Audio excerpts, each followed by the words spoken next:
Picture this. A drawing room in the late afternoon, the kind of light that makes everything look softer than it is. 40 guests. The season's most anticipated engagement announcement. And at the center of it all, Lord Aldis Pemford standing beside a woman who was not his wife. Not his wife, and not pretending to be otherwise. Celia Pemford. She still used the name, technically, legally, in the way that a debt is still a debt even when no one is collecting, stood near the window with a glass of sherry she had not touched. She had been his wife for 9 years. She had managed his household, smoothed his correspondence, remembered the names of his tenants' children, and smiled at his guests until her face knew the shape of that smile better than it knew any expression she had chosen for herself. And this afternoon, this particular gray Tuesday in October, her husband turned to the room and said, with the easy confidence of a man who has never once considered the cost of his words to anyone else, that he wished to introduce Miss Darlington, his companion, his confidante. The woman, he said, who truly understood him. 40 people turned to look at Celia. She set down the sherry glass on the windowsill. Quietly, without a sound, she smoothed the front of her gray dress with one hand, lifted her chin precisely the distance required, and looked at Miss Darlington directly. The woman was perhaps 24, pretty in a bright and uncomplicated way, wearing a shade of rose that had been chosen to be noticed. She was looking at Celia with the particular expression of someone who has won something and is waiting for the losing party to confirm it. Celia looked at her for one long, unhurried moment. Then she said very pleasantly, "How lovely. Welcome." And she walked out of the room, not quickly, not slowly, at exactly the pace of a woman who has somewhere better to be, which she did not yet, but would. Behind her, 40 people exhaled. They would talk about it for a month. They would say many things. But what they would remember, what they would return to in parlors and over dinner tables for years afterward, was not what Aldis had done, though they had opinions about that too. It was Celia. The glass on the windowsill. The 2 words. The walk. She didn't even look at him, they would say. Not once. And none of them knew, not yet, what Celia Pemford was about to do next. She had known about Miss Darlington for 4 months, not because she had looked, not because she had gone searching through coat pockets or steamed open envelopes, but because she had simply paid attention, which was something Aldis had always assumed she didn't do. He had grown accustomed to a wife who appeared to be decorative, useful, and unobservant. He had confused her silence with inattention. It was, she had reflected many times, a very common mistake that men made about women who did not argue. The first sign had been a change in the way he wore his cuffs. A small thing ridiculous even to notice, but Celia noticed things. She had always noticed things. It was the particular skill of a woman who could not afford to miss them. The second sign had been a letter, not hidden, just left carelessly on the desk in his study, the room she entered every Monday morning to leave the household accounts for his review. The accounts he rarely reviewed, and she had long since stopped expecting him to. The letter was not addressed to her, and she had not read past the first line. She had not needed to. She had gone to her own sitting room, sat down at the small desk her mother had left her, and written a letter to Mr. Osbert Finlay, her father's former solicitor, a man she had not contacted in 7 years, and whose discretion she trusted more than anyone alive. She had asked him a single question. She sealed it, rang for the housemaid, and sent it that afternoon. Then she went downstairs and hosted 8 guests for dinner with such warmth and composure that 2 of them wrote to her the following week to say it had been the finest evening they could remember. She was very good at this. She had been very good at this for 9 years. But something had shifted, quietly, the way the season shifts, not in a single moment but in an accumulation of small unremarkable mornings, until one day the light is simply different and you understand that something has ended and something else has not yet begun. Celia Pemford had stopped, without quite knowing it, building a life for Aldis. She had started, without quite knowing that either, building one for herself. Mr. Finlay's reply arrived within the week. It was thorough, as his replies always were. He had retired from active practice, but maintained, he wrote, a sufficient interest in the affairs of his former clients' families to have kept certain records that might now prove relevant. Celia read every page twice. Then she sat for a while, looking out the window at the London street, at the carriages and the pigeons in the gray October sky, and she thought about her grandmother. Her grandmother, Dora Whitmore, as she had been before her own marriage, had been a woman of considerable property by the standards of the time she lived in. A house in the country, a small but productive farm, a modest trust established by her own mother's family, which had passed to Celia's mother, and then, upon her mother's death 3 years ago, to Celia herself, not to Aldis. Celia had been named specifically in the will. Her mother's solicitor had been explicit. Her mother, who had said very little about Aldis Pemford in 9 years, and had observed a great deal, had been explicit, too. Celia had known about the house. She had not known about the trust, or rather she had known it existed and had not known what it contained. Because she had never asked and no one had told her, and she understood now, far too accustomed to not asking. She read the figure Mr. Finlay had written. She read it again. She set the paper down and looked out the window for a long time. She was not wealthy, not by the measure of anyone in Aldis's circle, but she was not, as she had half feared in the long sleepless nights before his reply arrived, helpless. She had a house. She had income. She had the contents of her own mind, which she was beginning to suspect had been considerably underused for the past 9 years. She was independent. The word sat in her chest like something that had been there a long time, waiting to be noticed. She picked up her pen. The house was called Hartwood. Not a grand name, not a name designed to impress. Her grandmother had called it simply the house in the letters she had written to Celia's mother, and in the one letter Celia had found tucked into a box in the attic the previous spring, addressed to no one, in handwriting that looked like thinking out loud. It sat in a village called Brackmore, 12 miles from the nearest city of consequence, on a piece of land that included a kitchen garden in considerable disrepair, a stand of beech trees that had no practical purpose and were magnificent for it, and a view across the valley that on clear mornings was worth more than anything Celia had ever been given, and far more than she had ever been told she deserved. She arrived on a Wednesday, 4 days after the drawing room, with one trunk, her personal bag, and a leather satchel containing every document Mr. Finlay had sent over the preceding 48 hours. There had been rather a lot of them. The caretaker, a steady, unhurried man named Mr. Price, who had managed the property through 2 changes of ownership, and clearly intended to manage it through several more, opened the gate before the hired carriage had fully stopped. He looked at Celia. He looked at the trunk. He asked no questions. He simply said the chimneys had been swept in September, and the pump in the kitchen garden was reliable, which was more than he could say for the one near the beech trees. "Thank you, Mr. Price," Celia said. "That's very good to know." She walked inside. The house smelled of old wood and something that took her several minutes to identify because she had not encountered it in so long she had nearly forgotten its name. Quiet. Not the quiet of a house that had been emptied of people. The quiet of a house that had never needed to be anything other than what it was. She stood in the entrance hall with her coat still on and breathed. Then she went to the small table in the sitting room, opened the satchel, and got to work. The question she had asked Mr. Finlay was not what she deserved, and not what Aldis might be persuaded to offer in a moment of guilt or social pressure. It was what was already hers, what existed, legally, without requiring anything from him.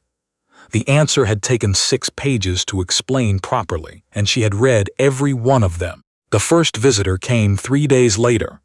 Mrs. Portia Havelock arrived in a carriage that was slightly too wide for the lane and did not seem to consider this her problem. She was Celia's oldest friend, a woman she had known since they were both 17 and navigating the same incomprehensible social calendar with the combined resources of 2 people who were paying very close attention and pretending not to. She had married a sensible man who traveled frequently on business and who she appeared, on the available evidence, to genuinely like. She had written to Celia faithfully for 9 years. She had not once, in 9 years, said anything unkind about Aldis Pemford, which Celia had recently come to understand was its own form of loyalty. She walked through the door of Hartwood, looked at Celia at the table surrounded by papers, and said, "Good God, you look like yourself. Sit down," Celia said. "There's tea." "The whole of London is talking," Portia said, sitting. "What are they saying? That Aldis has entirely lost his mind. That the Darlington girl was a catastrophic miscalculation." Portia accepted her tea and looked at Celia steadily. "And that you are either the bravest woman in England or the most composed, and that no one can quite tell which, and this is driving them absolutely mad." "How do I look to you?" Celia asked. Portia studied her, the papers on the table, the absence of reddened eyes, of crumpled handkerchiefs, of the particular hollow expression that grief carves into a face. She said, finally, "Busy. You look busy." "I am," Celia said, considerably. She did not elaborate. Portia, who was perceptive and wise and had always known when not to ask, did not press. But she came back the following Wednesday, and the Wednesday after that. Others came too. They arrived with varying degrees of pretended casualness, the women Celia had known through 9 years of Aldis's social circle, some from genuine friendship, some from curiosity, some from a dim, instinctive sense that something was happening at Hartwood that was worth being near. Celia received them all. She was warm and unhurried and asked the right questions, but she did not stop working. Mr. Finlay visited twice in person, his bag full of documents that he spread across the dining table while Celia took notes in her clear, precise hand. He was 71 years old, had been a solicitor for 45 years, and had in that time delivered a great deal of difficult information to a great many people. He had never delivered it to anyone quite so methodical. He explained to her the precise condition of the Pemford finances. "It was," he said, with visible strength, "not a straightforward picture." "How complicated?" Celia asked. He looked at her over his reading spectacles. "Lord Pemford," he said carefully, "has been borrowing against his properties for approximately 5 years. The amounts are not inconsiderable. The terms he accepted from certain parties were not the terms a man in his position should have accepted. And Miss Darlington," he paused, "has a history that predates her association with Lord Pemford by some years, and does not entirely bear close examination." Celia looked out the window at the beech trees. "I see," she said. She picked up her pen. "Mr. Finlay," she said, "I should like to understand everything, not the simplified version." He reached into his bag and produced a folder she had not yet seen, thicker than the previous ones, and placed it on the table with the expression of a man who had been hoping she would say exactly that. It was on a Thursday evening in November, 6 weeks after Celia had arrived at Hartwood, that she first met Mr. Nicholas Thorne. She had known of him vaguely. Portia's husband's associate, something to do with land management, and a rather progressive approach to tenant farming that had apparently produced results in the county that people were beginning to notice. She had heard his name perhaps twice at large gatherings, and he had made no particular impression on her, which she now understood was almost certainly because she had spent 9 years in rooms where her attention was permanently divided between managing the immediate social situation and managing her own interior responses to it. She had not had much attention left for the people she actually would have found interesting. He appeared at the edge of her garden on a Thursday afternoon, hat in hand, looking at the beech trees with an expression of genuine pleasure that she found immediately more interesting than most expressions she encountered. "Miss Hartwood," he said, then stopped. "Forgive me, I've been told the house is yours by inheritance, and I wasn't sure of the correct form of address." It was, Celia noted, an unusually honest admission. Most people simply chose a form of address and committed to it. "Mrs. Pemford for the moment," she said, "though I may be reconsidering that in the new year. Can I help you?" He explained with considerable directness that his land bordered hers along the northern edge, that he had been meaning to introduce himself since September, and that he had not done so because he had been uncertain whether the intrusion would be welcome given the circumstances. "You've been waiting for the circumstances to improve?" Celia asked. Something shifted in his face. Not quite a smile, but what came immediately before one. "I've been waiting to be sure the timing wasn't entirely self-serving." "It's November," she said. "Come and see what's happening with the kitchen garden. I've been trying to determine whether any of it is recoverable before the ground freezes, and I find I am not qualified to judge." He was, as it turned out, considerably qualified. He knew about soil and drainage and the particular stubbornness of certain root vegetables in certain types of clay, with the specific and unperformative knowledge of someone who had done the work himself rather than simply supervised it. He told her what was salvageable, what was too far gone, what would need a full season to recover properly. He did not tell her what to do. He told her what the options were, and what each one would require, and then he stopped and waited while she thought. She found this, she reflected as they walked the rows, extraordinary.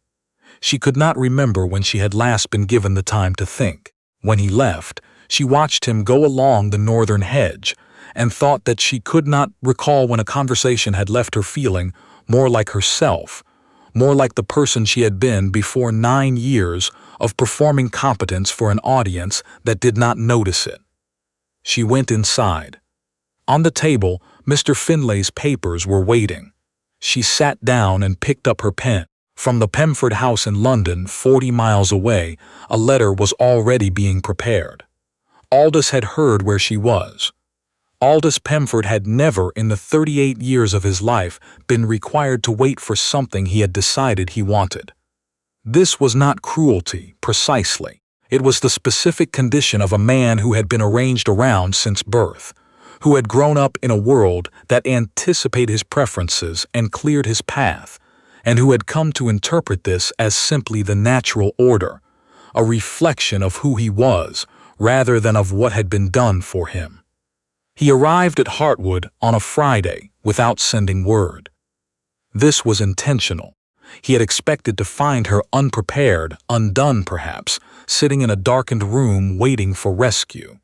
He found her instead at the kitchen garden with her sleeves pushed up, speaking with Mr. Price about the drainage problem along the north wall, her hair pinned up in the efficient and thoroughly unstudied way she wore it when she was actually working, rather than preparing to be seen. She looked up when his carriage came along the lane. She finished what she was saying to Mr. Price, then she pulled down her sleeves, fastened her cuffs, and walked over. "Aldis," she said, "come in. There's tea." He sat in the sitting room of her small house and looked around at it with the expression of a man trying to understand a language he has not studied.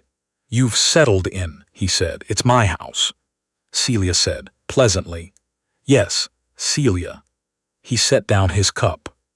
"This has made your point. Come. The house in London is yours as much as mine, and the situation with Miss Darlington is." He paused. Celia waited. She had a great deal of practice with waiting. "It's being managed," he said.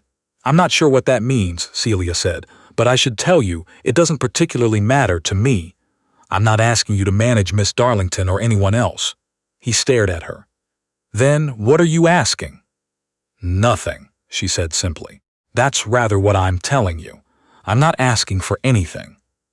This was evidently not the response he had prepared for. He had prepared for recriminations, for bargaining, for a list of conditions. He had not prepared for a woman who had stopped requiring anything from him. He was not well, she noticed.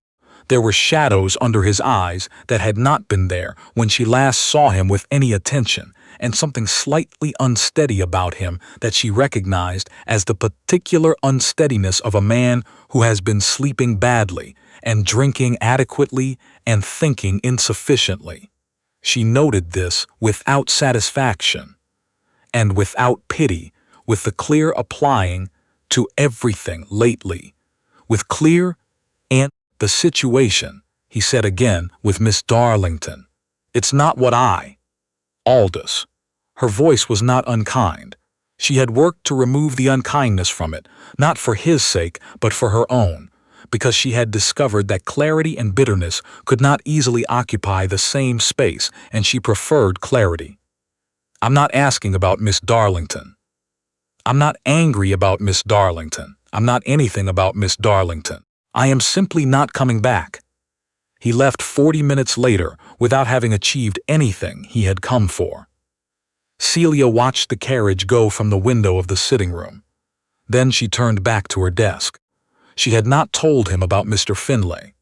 She had not told him what she knew about his finances, about the parties he had borrowed from, about the particular timeline that Mr. Finlay had reconstructed with such careful and damning precision. Not yet.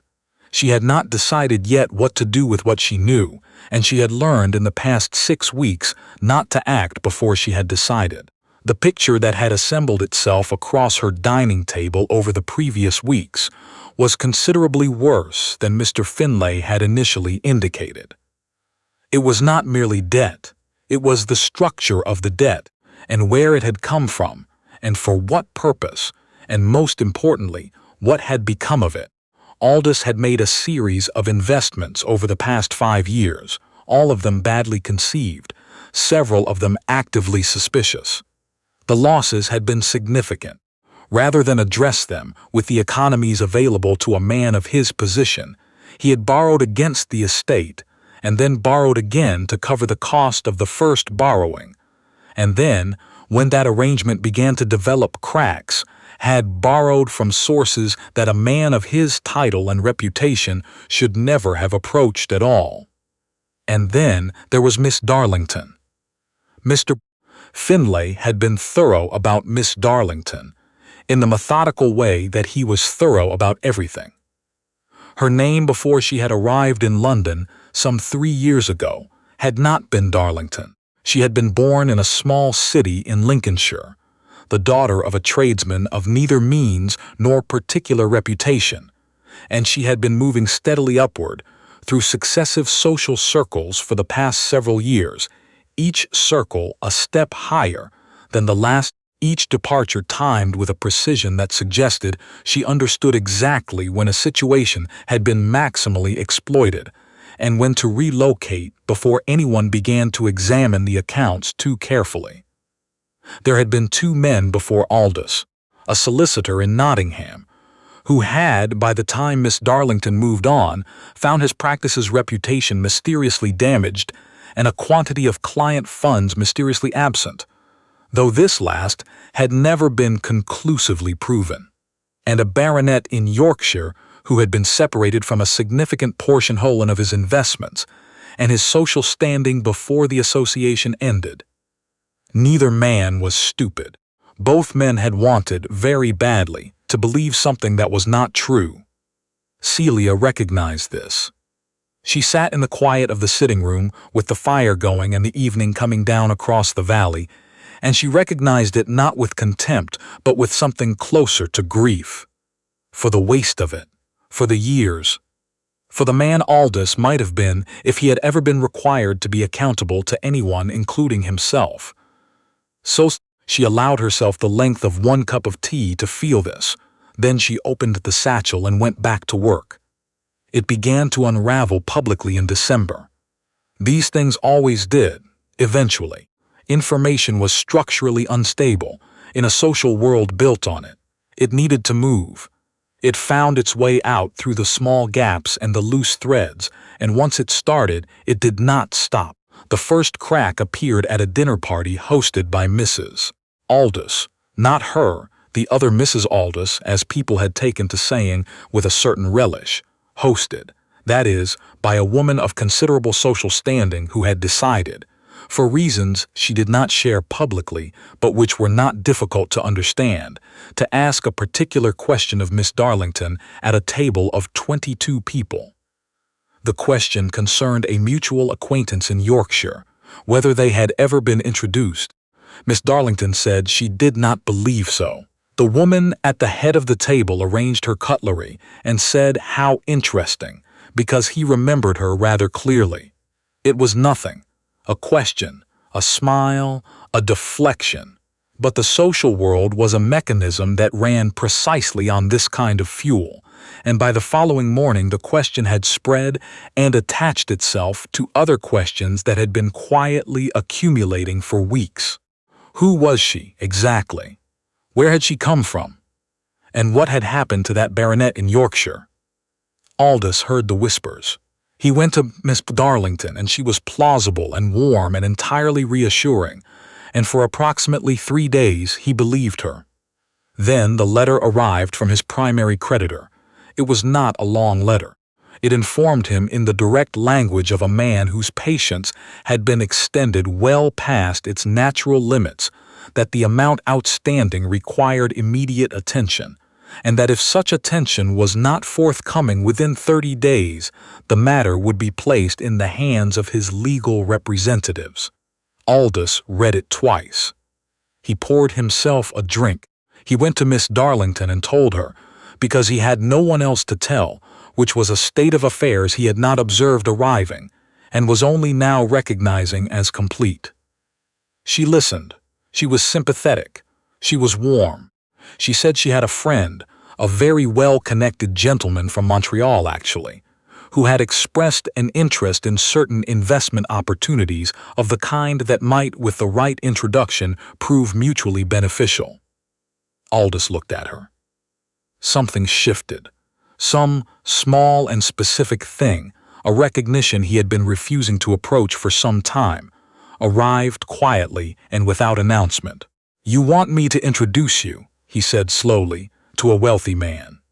She smiled. "I want us to find a solution together," she said. "Surely that's reasonable." Aldis thought about Celia in the drawing room at the announcement, setting down the sherry glass without a sound and walking out with her back perfectly straight and her face entirely composed. He thought about Celia at Hartwood with her sleeves pushed up, not conforming posure, but simply inhabiting it. He thought about her asking him, with genuine curiosity, what would be different. He had not had an answer. He drank considerably more than was useful that evening. The following morning he wrote a letter to Hartwood. It was not an apology. He was not yet capable of an apology in any meaningful sense. He was working towards something slowly, in the way a man works towards something he is not sure he wants to arrive at, because arriving means looking fully at what he has done. The letter said, "Only Celia. I think we should speak again, properly this time." Celia read it at her desk. She set it down. She looked at it for a moment. Then she wrote back in her clear, even hand. "Come properly, then. Send word ahead. Mr. Price keeps decent hours, and I'd rather not have the gate latched when you arrive." He came the following Tuesday. Before he arrived, Celia had put away every document on the desk, not because she was concealing anything. She knew everything those documents contained. She no longer needed to look at them to remember. He arrived looking older, not in the way of ordinary time passing, but in the particular way of consequences, the way of a man who has been shown something about himself that he cannot now unsee. She made tea. They sat in the small sitting room. Outside, a gray November afternoon was conducting its business without particular interest in either of them. "I've made mistakes," Aldis said. His voice was different from any voice she had heard from him in 9 years. The performance register was simply absent. There was nothing behind the words except the words. "Yes," Celia said. "I want to ask you to come back." He said it with the effort of a man lifting something heavier than he had estimated. Celia looked at him steadily. "Why?" she asked. He blinked. "What? Why do you want me to come back? I'd like to understand what you mean by it." He opened his mouth and closed it again. Several versions of an answer appeared to present themselves, and he rejected them all, and she could see him rejecting them, which was more honest than anything he had shown her in 9 years. "Because you're my wife," he said finally. "I am," Celia said. "I have been for 9 years. The fact of it hasn't changed anything significant in quite some time. So the fact alone doesn't seem sufficient. What would be different? A long one." "I don't know," he said. It was the most honest thing she had ever heard him say. Something moved in her chest. Not love, not the love she had brought to that marriage at 22, which had been real and had deserved better than what became of it. Something human and quieter than that. "That's the most honest thing you've ever said to me," she told him. Not unkindly. The offer, when it eventually came, was practical rather than personal. This was, she reflected, at least consistent. He offered her the London house. He offered her a formal acknowledgement. He offered her the visible restoration of her position because, he said, the social currency she carried was considerable, and its absence was being felt in ways that complicated his situation further. She listened to all of it. She gave him the full attention she had learned in the past weeks to give to things that deserved it, which was not everything, but was more than she had previously allowed herself to be selective about. Then she was quiet for a moment. "No," she said. Simply that. Not harshly. He stared at her. "I'm not coming back to the London house," Celia said. "Not on those terms. Not on terms that look like the last 9 years. Because going back to that would be dishonest, and I find I've entirely run out of capacity for dishonesty. I've spent 9 years being dishonest about whether my life was what it was supposed to be. I can't do it anymore." There was an edge in his voice. Not anger, something rawer than anger. "I don't want anything from you," she said, and she meant it in the plainest possible sense. "I have what I need. I have this house, my grandmother's trust, and my own judgment, which turns out to be considerably better than I was encouraged to believe. I don't need you to give me anything, Aldis. I need you to understand that."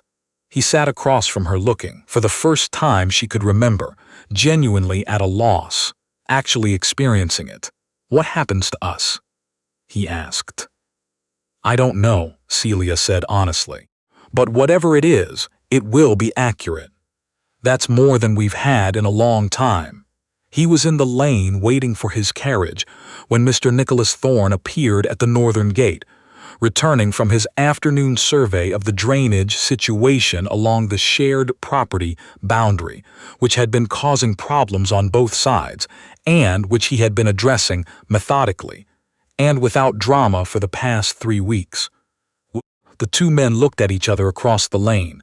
They had met before, years ago, in the overlapping social world of the county. They were not enemies. They were not friends. They were two men who had taken each other's measure on previous occasions and had formed conclusions. "Thorne," Aldis said. "Lord Pemford," Nicholas said. "Neutral, precise." A pause. The carriage was not yet visible. "You're her neighbor," Aldis said. "Along the northern boundary," Nicholas said. "The drainage there is a shared concern. The previous owner let it go rather longer than was advisable." Aldis looked at him for a moment. Then he looked at the house, where Celia had returned to the sitting room window. Not watching, precisely. Present, aware of the lane in the way she was aware of everything, which was completely.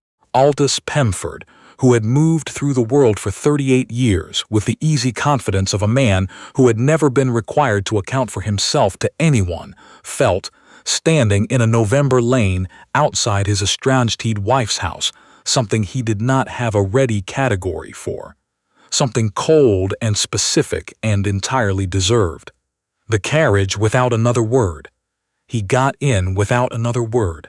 Nicholas watched it go. Then he walked to the house and knocked. Celia opened the door. "I saw," she said. "Come in then. There's tea left, and Mr. Price brought apples from the storage cellar this morning, which I suspect he does when he's decided someone needs feeding." Nicholas came in. They sat in the sitting room with the fire and the apples and the comfortable quiet that had developed between them over the past 6 weeks. A quiet that was not the absence of conversation but the foundation of it, the kind of silence between two people who have discovered that they think in compatible ways and do not need to fill the space between thoughts. "He's going to make this difficult," Nicholas said eventually. "I know," Celia said. "Are you all right?" She considered it properly. Not the reflexive, yes, of 9 years, quite fine, thank you, of 9 years of managed composure. The actual answer, found by actually looking. "Yes," she said, surprisingly, yes. He looked at her in the firelight with the directness she had come to understand was his natural register, not a performance of honesty but the real thing, consistent all the way down. "I should tell you something," he said. She waited. "I met Aldis before you were married. We were at school together for 2 years. He paused. "I was at the Edgemont supper the season you came out. You were pointed out to me as a possible match." Celia looked at him. "And? I thought you were the most interesting person at the table," he said, "by a significant margin." He stopped. "I mentioned this to a mutual acquaintance, who mentioned it to someone else, who evidently mentioned it to Aldis, and 3 weeks later you were engaged." He was quiet for a moment. "I should have spoken sooner. I didn't, because I thought I'd read the situation incorrectly, and I didn't want to make a fool of myself." Celia was quiet for a moment. "Why are you telling me this now?" "Because," Nicholas said, "I have been your neighbor for 6 weeks and your friend for 4. And I find I'm running out of patience with not saying things directly." He met her eyes. "I'm not asking you to do anything with it. I'm telling you, because someone noticed you before all of this. Someone saw you clearly when it might have made a difference, and said nothing, and I've been carrying that as a failure for 9 years without quite naming it. I think you should know." The fire crackled. Outside, the beech trees were perfectly still in the November dark. Celia felt something move, quietly, in the part of herself that had been very still for a very long time. Not a thunderclap, not the sharp, bright feeling of a romance. Something quieter and more durable, something that had been conserved, carefully, waiting without knowing what it was waiting for. "Nicholas," she said, "yes, ask me to dinner. Properly. Next week." He looked at her. The precondition of a smile arrived and became the actual thing. It was, she thought, a very good smile. "Mrs. Pemford," he said, "would you permit me to call on you for dinner next Thursday?" "I would," she said. "Thank you for asking properly." And in the lane, Aldis's carriage was already half a mile toward London, carrying a man who was only beginning to understand the weight of what he had put down and left behind. Miss Darlington made her final miscalculation on a Friday. She had been making small miscalculations for some weeks, the kind that accumulate without individually registering. The problem with instinct, the kind she had always relied on, sharp and quick and remarkably effective in the short term, was that it did not adapt to changed conditions. It simply continued in the direction it had always gone, full speed, long past the point at which slowing down would have been the more useful choice. The changed condition, in this case, was that the women who ran the social infrastructure of the county had been paying attention. Mrs. Aldis Pemberton Hall, 73 years old, and in possession of the kind of social authority that comes from outlasting everyone who might have challenged it, had been watching Miss Darlington since October with the patient attention of a woman who has seen this particular type before and knows exactly what it does and when. She had written letters. She had made inquiries. She had had 2 conversations with Mr. Finlay, not about Celia's affairs, which were not her business, but about certain public financial records, which very much were. She was ready. The occasion was a December gathering at the home of a local magistrate, whose wife hosted the kind of event that everyone attended, and everyone afterward claimed not to have found particularly interesting. Which was how you knew it mattered. Miss Darlington arrived with every expectation of continuing the gradual consolidation of her position. She found instead that the room was several degrees cooler than it had been in November. Not overtly. The social world did not operate overtly, which was the whole of its power. What it operated on was the slight adjustment in a greeting, the micro-pause before a smile was produced, the way a conversation reached its natural conclusion at precisely the moment she joined it. Mrs. Pemberton Hall was near the fire, talking to the magistrate's wife. As Miss Darlington passed, she heard, carried with perfect clarity by a voice calibrated over decades to carry exactly as far as intended, the words Lincolnshire and the baronet from Yorkshire, and what remarkable coincidences one comes across. Miss Darlington stopped. Mrs. Pemberton Hall looked at her with the composed and unhurried regard of a woman who knows exactly what she knows, and is entirely comfortable knowing it publicly. Miss Darlington understood, with the instinctive precision that had always been her most reliable asset, that she had lost this particular hand. The question was only how to leave the table cleanly. She collected her things. She cited a headache. She left. In the carriage on the way home, she sat in the dark and made calculations, which was something she was, regardless of everything else, genuinely good at. She went to Aldis the following morning. He was in his study looking at a letter from his creditor, with the expression of a man reading a document he cannot make say something other than what it says. She was beautifully turned out, as she always was. She never wasted an asset, but something had changed in the quality of the performance, some small reduction in the fuel behind it, and he could see, for perhaps the first time, the machinery beneath the surface. "I'm going to Edinburgh," she said. He stared at her. "I have acquaintances there, opportunities that are better suited to the current situation." She paused. Something that might, in other circumstances, have been something like honesty passed briefly across her face. "You should have attended to your finances, Aldis. I cannot work with nothing." He looked at her for a long moment.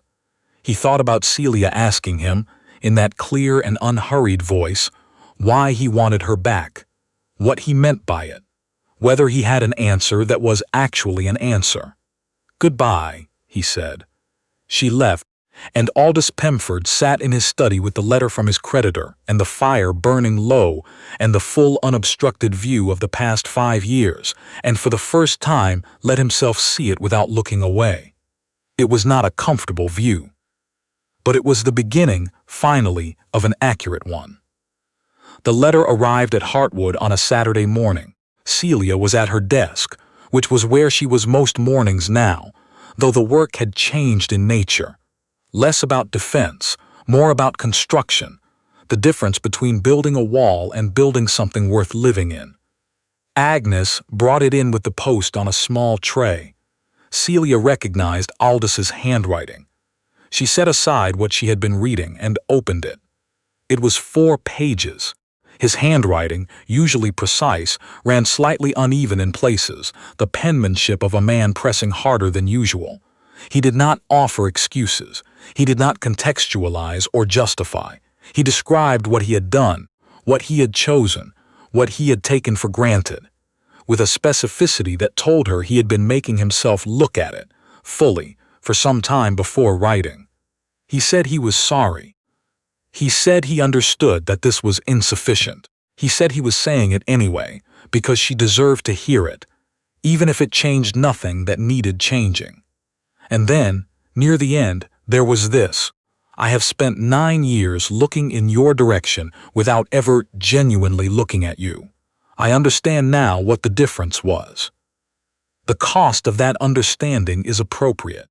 I am sorry I required this particular method of learning it." Celia put the letter down. She sat for a while. She did not cry.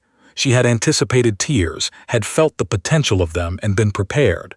But what arrived was not tears. It was something quieter. Something like the soft, final closing of a door on a room she had lived in for a long time and was now, at last, genuinely leaving. Not pushed out. Walking out. On her own feet, in her own time. She folded the letter. She placed it in the top drawer of the desk. She did not write back that day. The document arrived on Monday. It came from Mr. Finlay, as everything useful came from Mr. Finlay, with a covering note of 2 sentences. The attached represents the instrument you requested in early November. All parties are now in a position to proceed. Awaiting your instructions. Celia set it on the desk and read it through twice. It was a formal deed of separation, not a divorce, which was in practical terms not available to her, but an arrangement that accomplished most of what divorce would have accomplished through more available means. Separate maintenance, separate residence, full management of her own property and income. No requirement of cohabitation or public deference beyond what their legal standing technically required. Mats in every sense that materially mattered. Freedom. All it required was her name. She sat at the desk for a long time. Outside she could hear Nicholas in the kitchen garden. He had come that morning to assess the drainage situation along the north wall, which had been the project of the past several weeks, and he had stayed, as he often stayed now, moving through the property doing useful things, not asking for thanks, not requiring an audience. She could hear his voice in occasional exchange with Mr. Price. She could hear footsteps on the garden path. These sounds were ordinary and steady and entirely unlike anything she had previously understood comfort to sound like. She picked up her pen. She held it for a moment. Then she put it down, stood up, and went to the window. "Nicholas," she called. He appeared from behind the old apple tree at the north end, looking up, patient, completely present, in the way that she had come to understand was simply his nature, not an effort but a habit. "Come inside," she said. "I need to think out loud, and Mr. Price left a pie this morning that I believe is going to go to waste if we don't address it." He came inside. He did not ask about the document on the desk. She did not explain it. They ate the pie and she thought out loud, and he listened and asked the questions that revealed he had been listening, and by the time he left the afternoon had gone, and the sky over the valley was deep violet at the edges, and she knew what she intended to do. She signed the document the next morning. Not dramatically, not with ceremony. She sat down after breakfast with her tea still warm, read every line one more time with the attention it deserved, picked up her pen, and wrote her name in the clear and deliberate hand of a woman who knows exactly what she is choosing. Celia Margaret Whitmore, as she had been, as she still was, underneath and through and beyond everything else. She sealed it, and sent it to Mr. Finlay with a note of 3 sentences. Then she put on her coat and went out to the beech trees. It was a cold morning, bright and sharp-aired, the kind of winter morning that makes the world look newly clarified. She walked among the trees slowly, her hands in her pockets, looking up at the pale sky through the bare branches. No leaves, just the structure of things, the actual shape of them, visible now in a way that was not possible in summer. She stood there for a while, doing nothing except being present. Then she went inside and got back to work. What came after was not dramatic. It was, instead, the particular and durable satisfaction of things actually working. Aldis received the signed document and returned it without contest. Through Mr. Finlay, she learned that he had, in the subsequent weeks, made some decisions that surprised people who knew him. He had engaged a new solicitor, one with a rather less accommodating approach to his financial arrangements.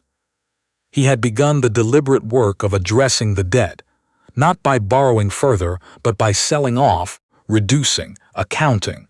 It was unglamorous work. He appeared to be doing it. He is, Portia reported on a visit in February, looking considerably more like a person than he has in some years, less like a portrait of one. Will he be all right? Celia asked. Portia considered. I think so, she said, which is more than I would have predicted in October. Celia thought about this and decided Portia was right, and that this was a good thing, and that she meant it entirely without qualification. Miss Darlington, the word came through the usual channels, had landed in Edinburgh in a manner that suggested she understood how to land. There was a gentleman there, recently widowed, reportedly very well situated.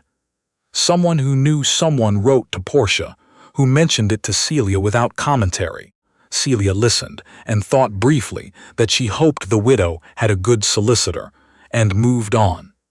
The seasons at Hartwood turned in the particular way that seasons turn in a place that is actually yours, not as backdrop but as substance, the kitchen garden which she and Mr. Price had assessed and argued about, and ultimately redesigned over the course of the winter, came in productively in spring.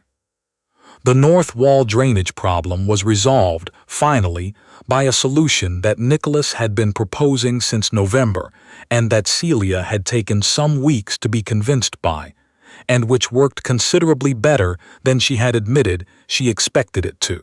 She told him this directly, and he said he was glad, and that being right about drainage was not, in his experience, something that came up in the kinds of social situations he tended to find tedious. So he was pleased to have the acknowledgement somewhere it could be properly received. She laughed.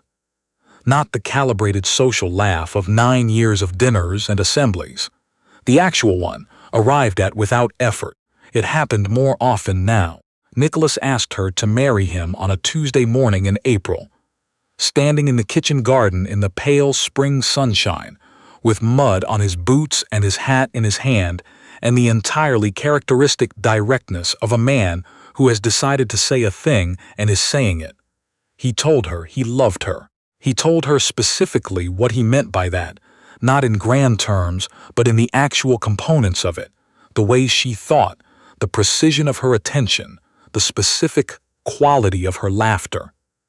The fact that she had argued with Mr. Finlay for 45 minutes about the interpretation of a property boundary clause, and had been, in his entirely unbiased assessment, completely correct. He said he understood that her independence was something she had built at significant cost, and that he would never ask her to reduce it.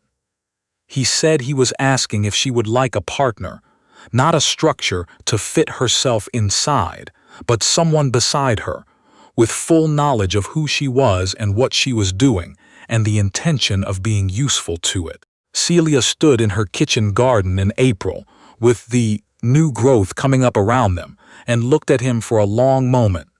She thought about 22, and the wedding, and the genuine belief, walking down that aisle, that this was the life she was supposed to have. She thought about what she had learned since then, about the difference between what you are told you are supposed to have and what you actually want. She thought about the beech trees in November, bare and structurally honest. She thought about the document in the top drawer of her desk. She thought about the kitchen garden and the drainage and the particular sound of Tuesday evenings at Hartwood, which had become, without her quite designing it that way, one of her favorite sounds in the world. Yes, she said, I would like that very much.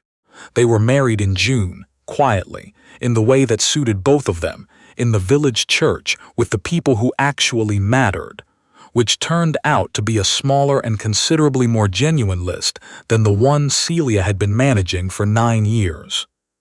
Portia wept throughout and afterward denied it. Mr. Finlay attended with the expression of a man whose work has reached a satisfying conclusion. Mr. Price brought 3 jars of last autumn's preserved plums as a gift, which Celia found more moving than she would have been able to explain. On a Wednesday morning in early autumn, 2 years, and some weeks after she had walked out of that drawing room, without looking back, Celia Thorne sat at her desk at Hartwood and looked out at the kitchen garden. The beech trees were turning. Nicholas was somewhere on the property, as he usually was, doing something useful. The morning light came through the window at the particular angle she had learned to recognize as the angle of this house, the angle that was hers. Mr. Finlay had written yesterday about a possible expansion of the trust. She needed to think about it. Portia was coming next month. The kitchen garden had produced well this year. Better than the first year, considerably better than the second. Mr. Price had opinions about why and had shared them at length. She picked up her pen. She thought, in the unhurried way she thought about most things now, about what she would say if someone asked her to account for the past 2 years. What she had learned. What she would tell someone starting where she had started. She thought she would say this: I did not leave to punish him. I left because I had spent 9 years making myself smaller to fit a space that had never actually been shaped for me, and I had very nearly forgotten that I was allowed to take up the full amount of room I occupied. I left to find out who I was when no one was asking me to be useful in someone else's direction. It took time. It took a great deal of work and a very good solicitor, and a man named Mr. Price who brings plums and asks no unnecessary questions, and the particular way that beech trees look in November when you are standing among them and finally able to pay full attention. But I found her, and it turns out she was exactly who she had always been, waiting with considerable patience for the right circumstances to be worth coming out for. She put down the pen. Outside, the valley was clear and still in the autumn morning. The kitchen garden was tidy and productive. The beech trees were golden at the edges, beginning to let go, which was something they did every year and which she found, still not tired of watching. On the desk beside her, not in a drawer, was Aldis's letter. She had moved it there some months ago, not as a reminder of damage, but as evidence of something she believed in genuinely. That understanding could arrive late and still be worth something. That honesty cost more coming from some people than others, and was therefore worth more when it came, and that the world was large enough to hold both the life she had left and the life she had built from the materials she actually had to work with. She picked up the pen again and began.